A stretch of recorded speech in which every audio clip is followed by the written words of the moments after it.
Hello and welcome back to Aiding Your Game, our web series where we discuss all things tabletop. It's been over a year since our last video went up. In that time, we've made a major move as well as added a lot of products into our store. If you have questions about those, you can find links down below. We do ask that you like, subscribe, and follow this page, as well as share it to help us grow. But without any further ado, let's jump into today's discussion where we're going to be looking at party dynamics. Let's jump in.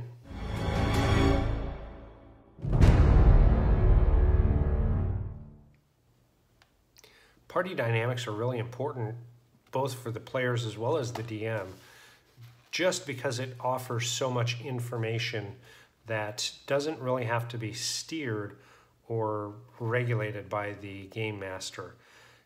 It allows them to interact with each other and give insight into their motivations, into their personalities, what drives them, offers opportunities for them to bond over shared experiences or shared goals, and can lead to great amounts of comedy as well as even tension and insight.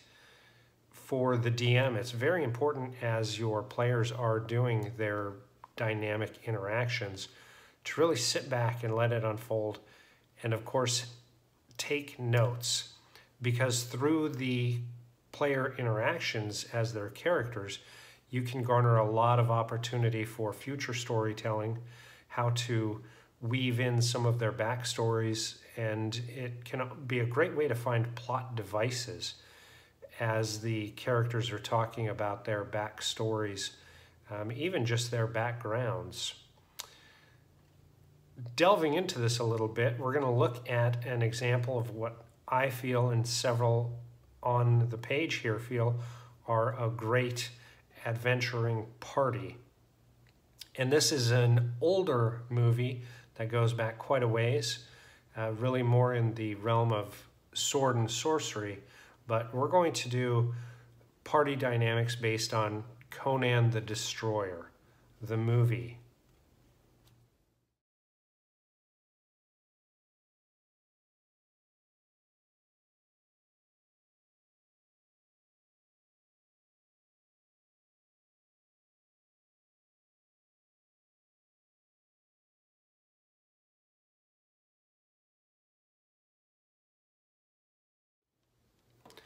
So as we look at Conan the Destroyer as a great example for party dynamics, if you look at the party holistically, after they've pretty much begun the adventure, the differences in their backgrounds and their upbringings really does not stop them from adventuring together. They're all assigned a quest or a goal.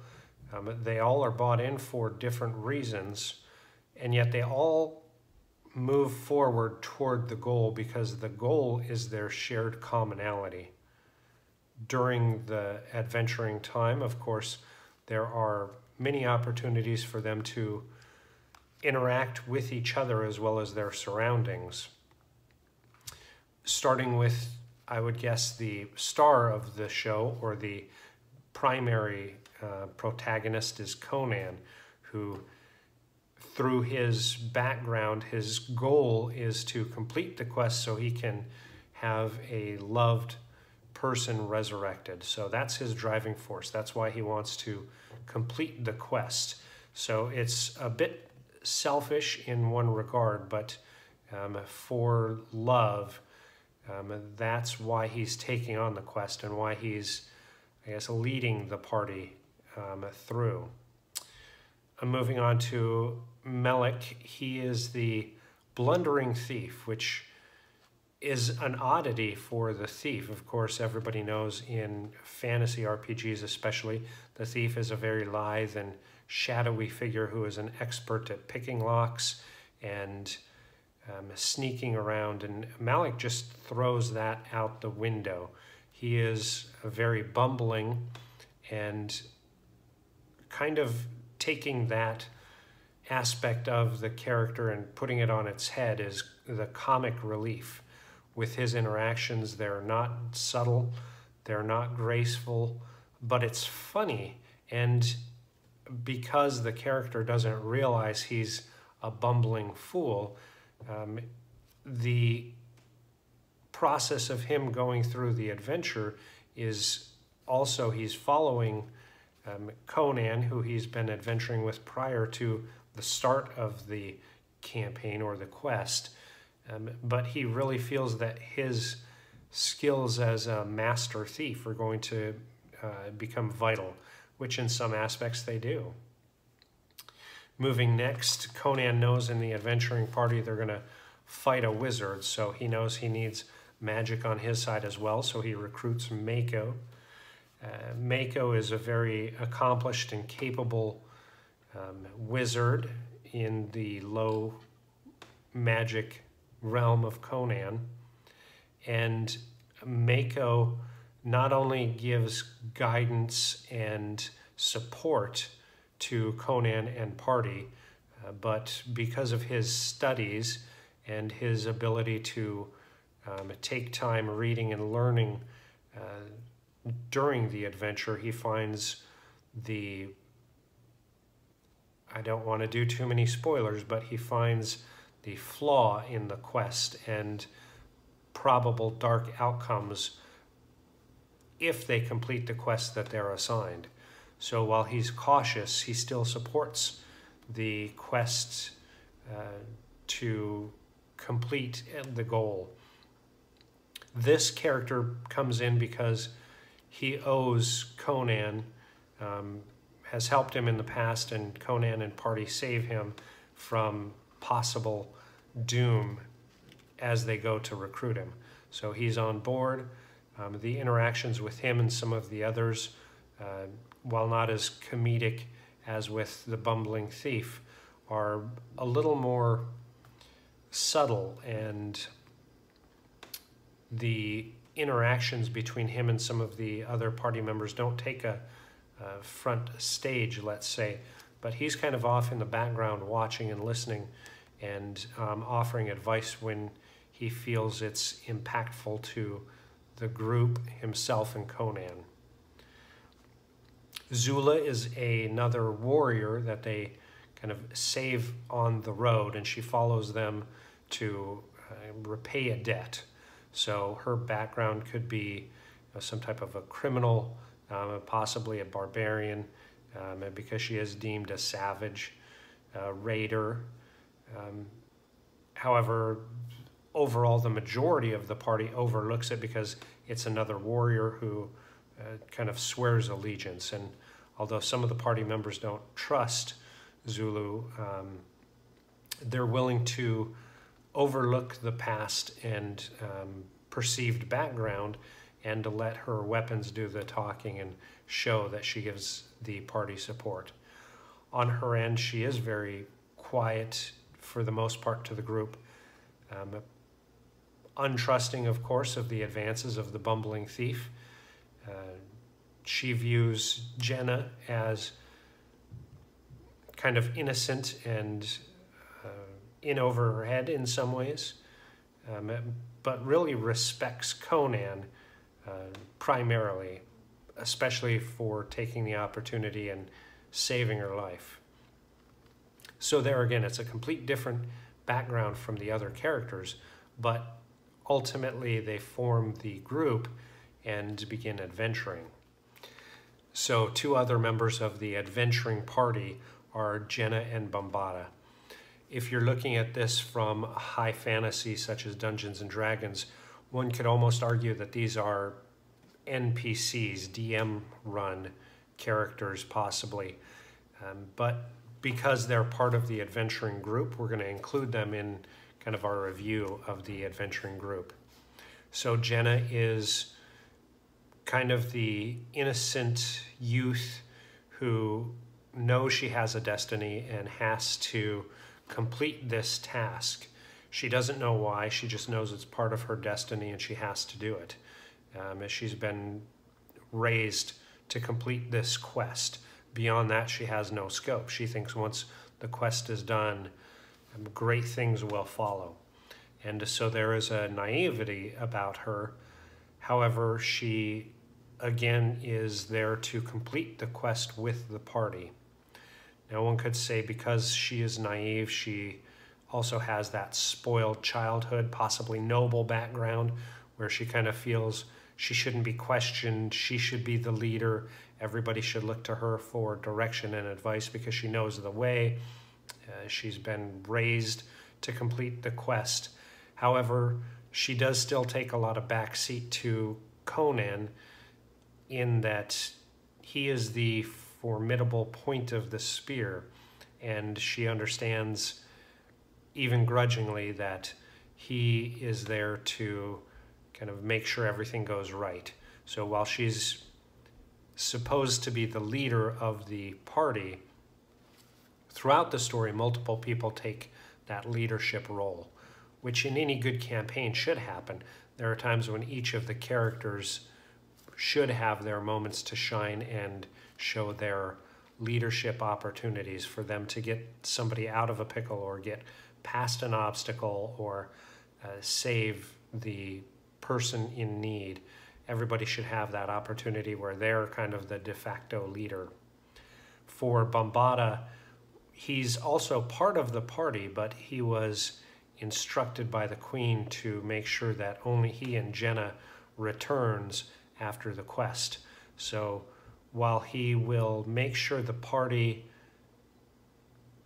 attempts or completes the quest and ultimately sees the adventure through, he has no desire to take on additional people, such as Zula, who they do. So he's very mistrusting. When he has an opportunity to turn on the party, he does. Even though things aren't completed, he quickly kind of tries to talk his way out of being suspected of being against the party, and ultimately adventures through with them until he finds an opportunity where he can betray him, which of course is an old trope, but one that still stands the test of time. Because even with Conan and even Mako and Zulu not trusting him, they know that they're better off having the extra support there in the party, and of course Jenna demands it, as the noble youth she is, who's had him as a bodyguard for a long time.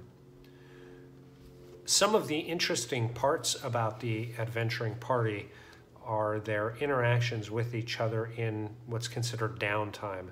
So after they have an opportunity to retrieve a jewel as part of the quest, they're prepping for the next leg of the adventure where they're going to face a wizard. They're all kind of relaxing and recovering from their wounds, the adventuring day. And the banter in between some of the characters is fantastic. There again, in tabletop settings, this is that kind of downtime where the DM should kind of stage the opportunity. Everybody's sitting around the fire, as some are having drinks, some are tending wounds, and let them interact with each other. Of course, for newer groups, this may be harder to do, so if you're a player watching this, take that opportunity to drop a couple of items of your background. Maybe it's something where you can just call out something that your background suggests you did. If you're a scribe, for instance, mention something about there was a story that you studied or transferred into a new language or book that talked about this adventuring group on the side of a lake around a campfire, and kind of brings in stories as you're talking about things out of your background, and maybe even mentioning how that went in a story. These are things you can make up on the fly. If you've got any improv skills at all, this should be super easy. If you don't hesitate then to turn it over and have other people bring in items from their background or even their just imagination. Where do you see this story going? I never finished the book. And use those opportunities to start drawing people into conversations. The more times you do this, the more it'll become second nature. That's where a lot of times the comic relief can come through rather than waiting for the DM to drop a bumbling goblin companion that tries to follow you around. You can create a lot of your own. And with these kind of party dynamics, these are things that'll build more and more and more the longer the campaign goes. Utilize things from your backstories. If you've written a good backstory and provided that to your DM, maybe they have an NPC like Jenna or Bombada that can play off some of your backstory mentions as they're sitting around the fire, and Jenna calls out to Zulu asking about her people if they're great warriors. It's a great interaction and allows Zula to start talking about her past and then showing Jenna how to utilize a staff, and which then in turn brings Conan into the discussion. So it creates more and more group dynamics. And of course, for the DM, once they start taking this over and providing some of that cantor, there again, be ready to start taking notes, because some of the best jokes can be when NPCs recount the time that Conan was drunk and hit the head or hit the thief on the head with the blunt of his sword. So there's a lot of opportunity to talk about those small times that can reflect in longer campaigns over and over and over again, and even lead to themes of their own. So for party dynamics, when you're looking at your adventuring group, as you look at the kind of differences in backgrounds, in character archetypes, in ideals and personalities, even in class and race, one of the biggest things to do is not focus solely on what everybody else is doing and how is your character going to do it. If you're the GM, you should be able to find that commonality where you're able to bring a group of very disparate and even different adventurers together with a good plot hook and a good story that over time they're going to help write and help narrate and help create, so that it doesn't become the story of the big bad evil bad guy or even the story of the realm, but the story of the characters of the adventuring party. So I hope you enjoyed our little discussion on the party dynamics. I hope you were able to follow along with why we chose Conan the Destroyer as a great example of party dynamics. If you think there's a show or series that better discusses or shows an adventuring party, I'd love to hear your comments. Pop them down below. Make sure you give us a thumbs up, like and follow, and subscribe so you get updates every time we post a new video, which will be going out weekly going forward now that we've completed our move. Make sure to follow us on Facebook and check us out for great products that support local businesses and tie into tabletop role-playing games, which is such a growing and diverse hobby that everywhere you go now you'll find people who enjoy, whether you're wearing apparel from our company or rolling dice in one of our dice boxes, even using one of our custom miniatures on your tabletop. We hope you enjoy. Keep rolling those dice and let us know, where will your adventures take you?